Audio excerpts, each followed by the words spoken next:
Welcome back to the deep dive. Today we are immersing ourselves in a piece of ancient writing it's both a dazzling theological treatise and a really desperate, urgent plea. It really is. We're deep diving into the commentary surrounding the Epistle to the Hebrews. And this is such a remarkable document because it functions on so many levels. The sources describe it perfectly as a word of exhortation. I mean, a motivational speech designed to move people, but it's also a book of examination and a book of expectation. That immediately sets the stakes so high. Our mission today is to abstract those urgent calls for perseverance and the rock-solid foundation of assurance offered to people facing spiritual exhaustion. Yeah. We want to understand why this ancient text, written to believers who felt like they were slipping away, offers, the ultimate anchor for anyone feeling unstable today. And that instability was profound for the original readers, who we know is the Hebrews. They were experiencing immense pressure, likely from external persecution, combined with just the slow erosion of their internal resolve. Right. They were being tempted to spiritually regress, essentially abandoning the supreme reality they had found in Christ, to return to the comfort of the familiar shadows, of their past religious system, Judaism. It's fascinating how the writer addresses this. He doesn't start with rules or behavioral adjustments. He starts with this awe-inspiring statement about who Christ is. Exactly. You can't motivate people to suffer for something unless you prove that thing is absolutely irreplaceable. Exactly. And the text opens with a bang. The commentaries note that the letter's preamble, that opening declaration, is considered by many to be the most erudite and refined text in the entire New Testament. Wow. William Barclay, the famous commentator, even called it the most eloquent piece of Greek oratory. This isn't just a friendly greeting, it's a declaration of cosmic importance. That's the highest possible literary praise for the opening lines of a letter. So why is the language so important here? Because it's establishing the finality of revelation. God used to communicate partially, progressively through many different prophets across history.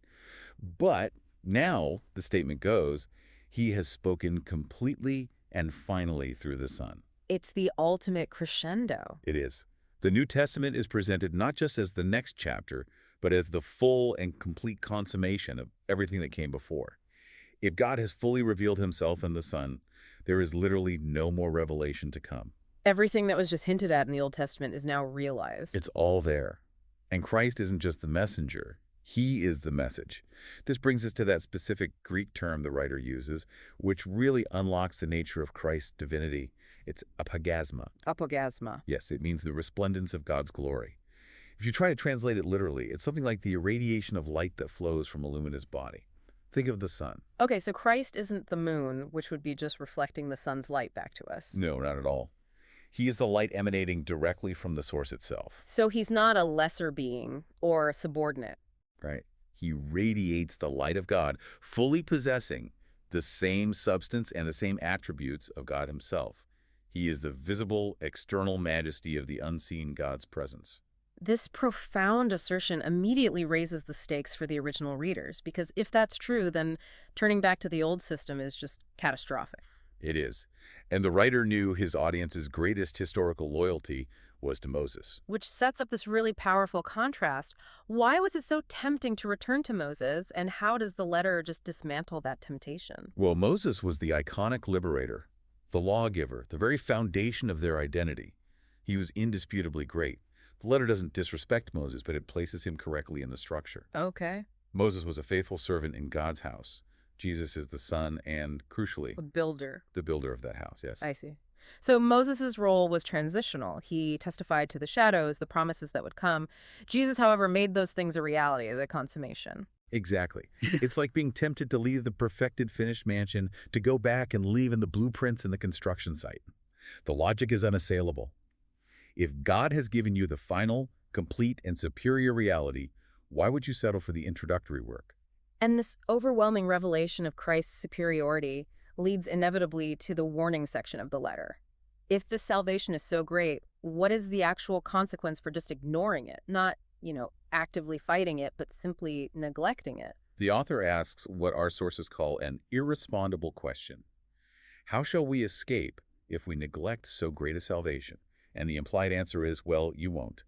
Negligence is perilous because there is no possibility of escape or flight for the one who treats this truth carelessly. It's a warning against spiritual drifting. It seems to suggest that you don't fall off the path in one dramatic moment, but you slowly, imperceptibly drift away from your anchor. It's such a powerful nautical metaphor. A ship doesn't need a huge storm to be lost. It just needs a slack anchor and a gentle current. And our sources give us a pretty clinical description of this process. Turnbull outlines 5 specific behavioral symptoms that indicate this spiritual weakening or atrophy. What are they? First, neglecting public worship, that intentional withdrawal from community. Second, a weakened faith. The initial enthusiasm is gone, replaced by apathy. Third, relaxed efforts in spiritual discipline.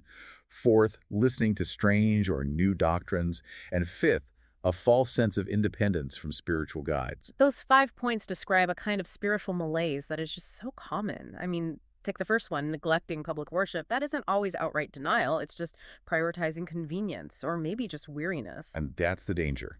Drifting is quiet. Yeah. The author is appealing to them to pay closer attention lest they drift away. But if these behavioral symptoms are the effect, what's the cause? You point out that the root cause is internal, incredulity or unbelief. Precisely. The origin is analyzed as the wicked heart. The Greek term is kardiaponera. It's not just a sad or confused heart. It's malignant, perverse, treacherous. Wow. The sources describe this wicked heart as the laboratory where unbelief is created. It doesn't come from external intellectual challenges to faith. It's gestated from within by resisting a truth you already know. And this internal process is driven by sin's deception. If the heart is the laboratory, sin is the master chemist. The commentary provides a truly sobering analysis of sin here. Sin is deceitful. It offers the immediate gratification of pleasure, but eventually delivers this deep disgust. It promises freedom and individuality, but the result is enslavement to destructive patterns. That distinction, pleasure now versus disgust later, is so crucial. If sin always costs a higher price than we are willing to pay, how does the writer suggest recognizing that illusion before the price is paid and the heart is, calcified? The recognition comes from returning to the centrality of Christ's revelation and, crucially, community. The letter urges them to exhort one another daily, while it is called today. So unbelief breeds in isolation. It does. Sin hardens the heart, and that hardening eventually leads to the definitive abandonment of faith, what's called apostasy, or apostasy. The warning is that drifting, if left unchecked, has a final, devastating destination. The challenge then for the Hebrews wasn't just avoiding apostasy, but escaping this rut of arrested development. The commentary points out that they should be teachers by now, but they still need milk. They're stuck in a perpetual infancy. How do we move towards spiritual maturity, or teleos? Teleos is the goal. It means completion, or reaching the intended destination, rather than moral perfection in our modern sense. And to move past infancy requires endeavor, effort, and dedication. It's an active process. And it demands more than simply gathering knowledge. You can know all the facts and still be completely immature. Absolutely. The sources stress that maturity is reached not through accumulating facts, but through the consistent application of the word to life. This practice is necessary to have the faculties exercised to discern good and evil. The mind and the will must be trained. So spiritual maturity is essentially developing a finely tuned spiritual filter. Exactly that. The mature believer develops a filter to distinguish sharply between sound doctrine and heresy, and on a practical level, between the sacred and the profane. The analogy is vivid. An immature Christian is like a baby that puts anything in its mouth because it lacks discernment. So they're susceptible to every passing false teaching because they haven't trained their palate. That's it. And this brings us back to the milk versus solid food analogy. The elementary principles they needed to leave behind were things like repentance from dead works, faith in God, teachings on baptisms and the laying on of hands. They were foundational, but they needed to build on them. So the critique is, you laid the foundation 5 times. Stop digging up the slab. You have to progress to building the actual structure. Right. They must realize that the entire structure, repentance, faith, judgment, has its meaning and its power only in the person of Christ. They have to stop looking at the scaffolding and focus on the cornerstone. Maturity is focusing entirely on Christ, who is the consummation and the goal. Okay, so if the path to maturity is this strenuous, demanding discernment, effort, application, especially under persecution, the need for assurance becomes paramount. Where is the security for those struggling in the race? The security is found in the very act of struggling and continuing. The sources offer that powerful quote from Eliot.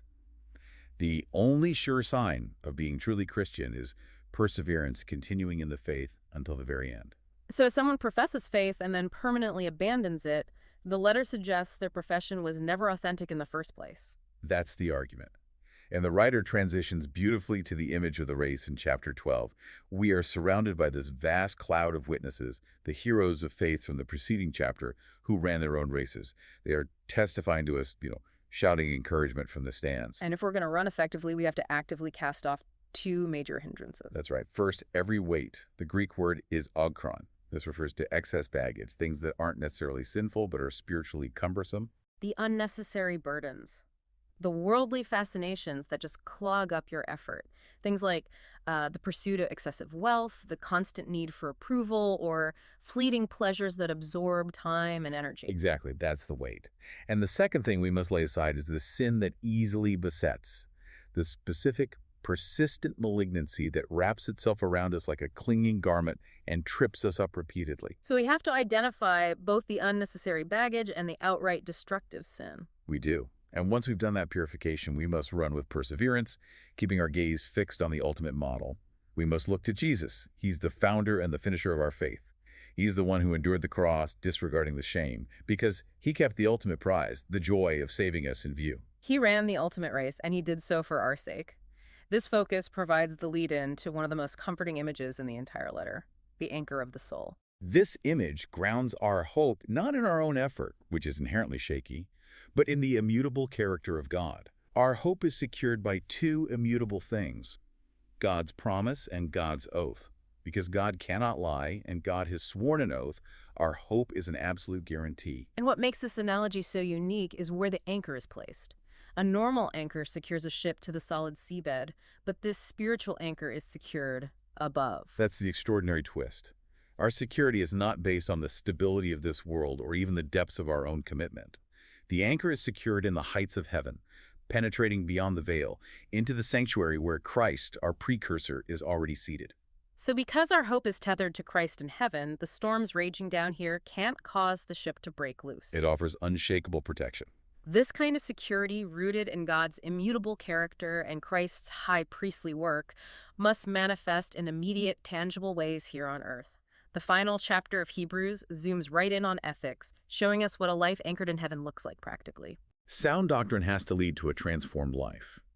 And the author highlights three critical areas, starting with our relationship to others. That's love for neighbor or Philadelphia. And it needs to be constant.